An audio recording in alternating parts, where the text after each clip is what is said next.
Should give us an opening statement if you don't mind. Yeah, Mississippi State week, but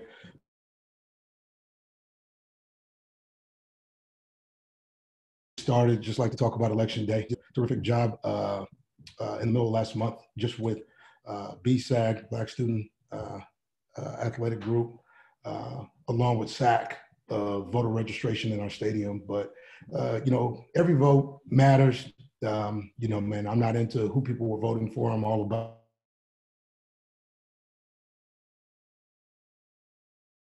just the opportunity and the right to vote. So that's what today's about. So take that opportunity. I'd like to give a shout out to Ole Miss and DeMarcus Thomas and his family. I know he was life-flighted, but has since been released from the hospital. And we just wanted to give Lane and DeMarcus and the Ole Miss Rebel family a shout out from Vanderbilt. Again,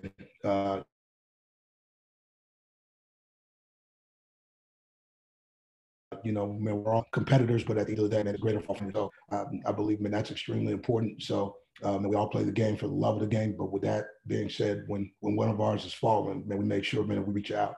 So just want to say a shout out to him and his teammates. And for us right now, I mean, this group got back at it yesterday, Monday. They're off today, but Monday was a good work day for us.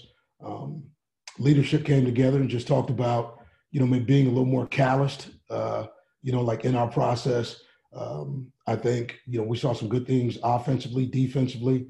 It wasn't what we wanted it to be, but we have an opportunity in this week and to make it right. I do believe between Tuesday and Thursday last week, man, we got the greater part of our secondary and some guys back. But, what it looked like for us is not what we wanted. And so, those guys just talked to me, hey, coach, what can we do? Like, what do we need to do? And I says, man, it starts with just, man, your process. Again, everything we do is about, especially defensively, it's about being united, like in what we do, man, because you can't have 9 guys doing one thing and 2 guys doing another. And so I saw a strong spirited practice. Guys look like they're trying to get their feet underneath themselves a little bit. And I think what that leads to is us trying to take the greater part of this week and be calloused about the work that we need to do in order to go to Mississippi State, man, and then play against an Ole Miss or a Mississippi State team, and that can be high-powered and put up points. So offense has made some adjustments. Special teams has had to deal with some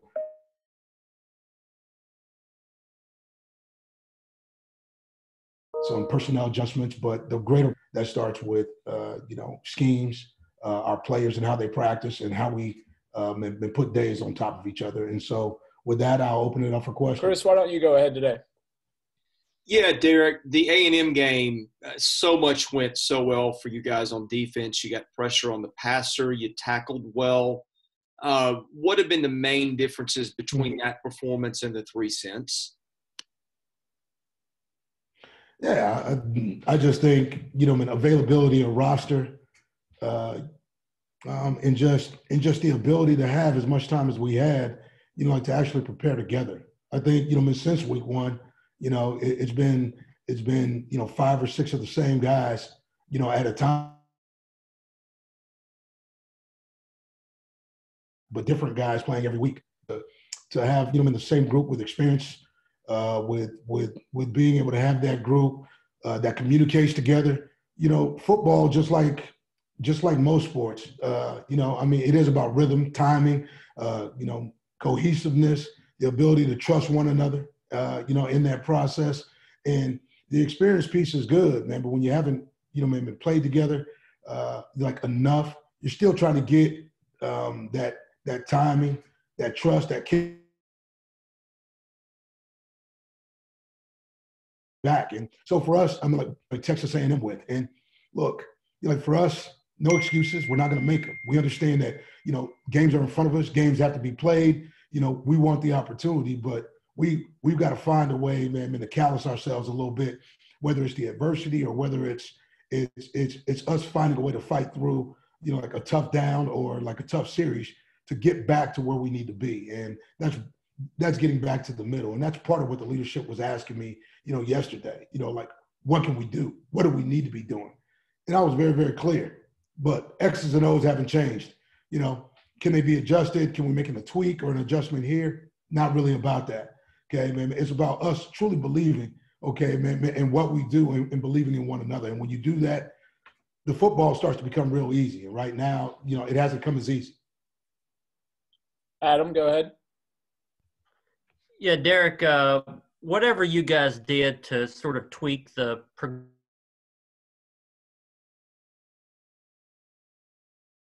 with King, that was his best game so far. Right. Can you just talk a little bit about what that was and what changes you guys made for him? And did it tell you that he was pretty coachable, that he made those changes? Yeah, Ken's coachable. The changes were around protecting the quarterback. We gave up one.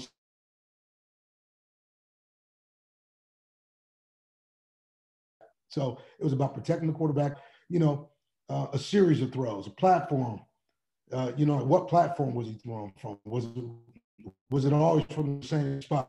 So the ability to move the pocket, his hands, versus that group, any longer than it needed to be. So if it came out in 2.06 seconds, okay, man, it was good. I mean, that's what we wanted to see. If we wanted to protect him, we needed to make sure that it was coming off of different types of protections, whether it was tight end chips or whether it was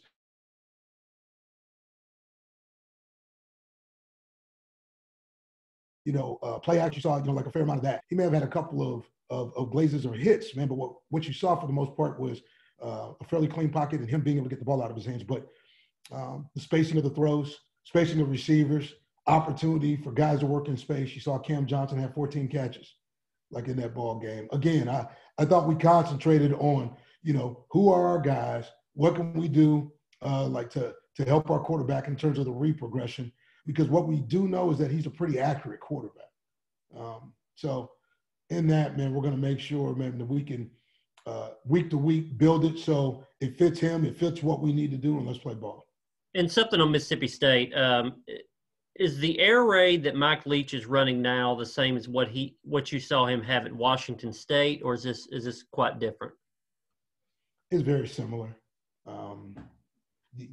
A lot of the concepts are the same. The athletes that he's doing it with, pretty high level.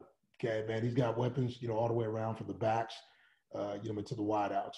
But it's very similar in state. Actually, went back and took a look at my notes, and myself and Coach Mattioli were just commenting on, there's a lot of carryover, a lot of 10 personnel, a lot of 20 personnel, but conceptually, probably 65 to 75% of the stuff is very much the same. Robbie, go ahead. Yeah, Derek, I'm curious, what do you think are the biggest differences between Leach's air raid and, the spread offense you saw from Ole Miss last week that isn't necessarily an air raid offense? Yeah, I think Ole Miss, I think they're both semblance of air raid because, again, when you look at, where Lane was, his last stop was at FAU with Kendall Browse. That was purely air raid. Like a lot of those concepts were purely air raid. So I think, looking at the two, they have similarities. We've got to be better at some of the things that we talked about. And again, it's not really about talking about it. We got to make it show up. Okay, man. Playing top down, you got to be able to tackle in space, the quick screens, you got to set edges, and really more so. Like with Lane had a ground game that he was going to stick with. Not saying that Leach won't stick with it, but what the tape tells you is that he wants to put the ball up, and they're going to run the ball a fair amount, enough to keep you honest. Lane could find himself being a little more 60-40, where Coach Leach is sometimes 80-20, and that's really what it looks like. I guess on the radio broadcasts, supposedly they said Donovan Kaufman is out for the season. Is that true? What's his status? Yeah. Donovan Kaufman, is out for the season, with a medical related issue. Simon, go ahead.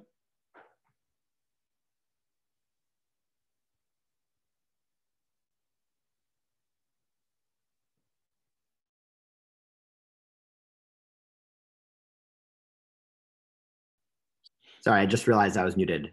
Coach, what about Marlow? Is there a chance we see Marlow return this week? Jacob Marlow has been suspended for violation of team rules, and Javion will be back, but he won't be available this week. All right, folks. Any other questions for Coach Mason? Yeah, Coach, Drew Birchmeyer was not on the depth chart today. Is Birchmeyer going to be available this week? Birchmeyer may be available this week, and we'll find out a little later this afternoon. So I'll be able to give you an update probably on the radio sometime this afternoon or maybe tomorrow. And you'll hear from me about where he stands. And I got one more follow up on Kaufman being out. Derek, how do you feel that at safety? I know you've got other safeties, but that's a pretty important guy. How do you compensate for losing Donovan? You know what? It's always got to be about the next man up, and next man up right now, is Brendan Harris. Brendan Harris, has been in the program. He understands what it is. I think Donovan, is a different type of player. As most of you got to see in only a small game sample, he's different, in terms of what he brings to the table.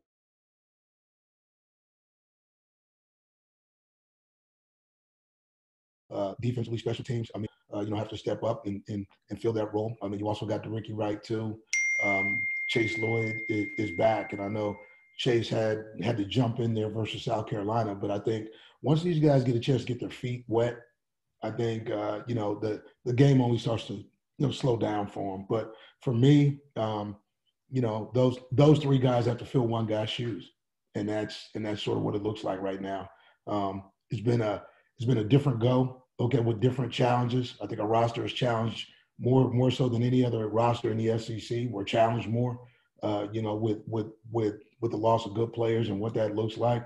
But it's always about making sure, that you put the most competitive group that you can on the field, and these guys are going to play football. So these guys aren't backing away from the challenge. We haven't made any excuses about what we do. We just need to do what we do better, and that's what we look forward to this week. And I know you said medical related. Can you say whether or not you anticipate that he'll be able to play next season, or do you know that at this point?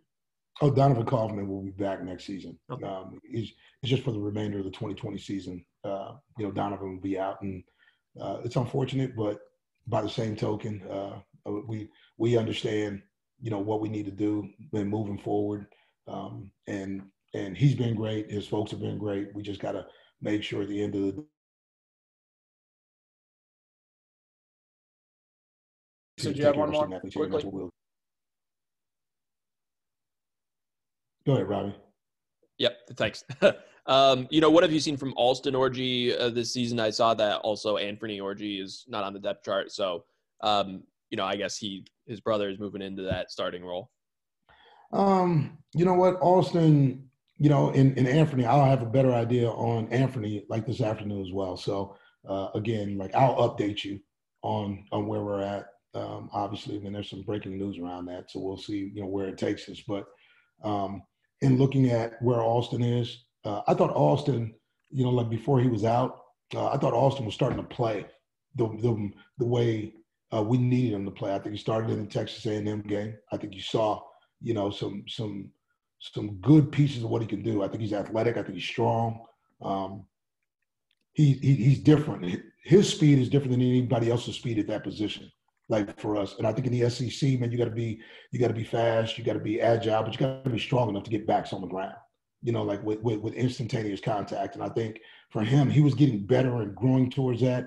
And then again, he wound up being out for a little bit. So he's working his way back. He's definitely in the lineup this week. So we look forward to seeing how he practices and what he can do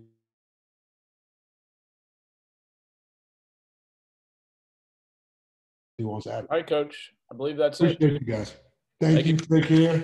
And get out and vote. Thanks. Anchor down. Thanks for bearing with us, everyone. Appreciate it. We'll do it again next week. Great job, Chad. Thanks, Maxie.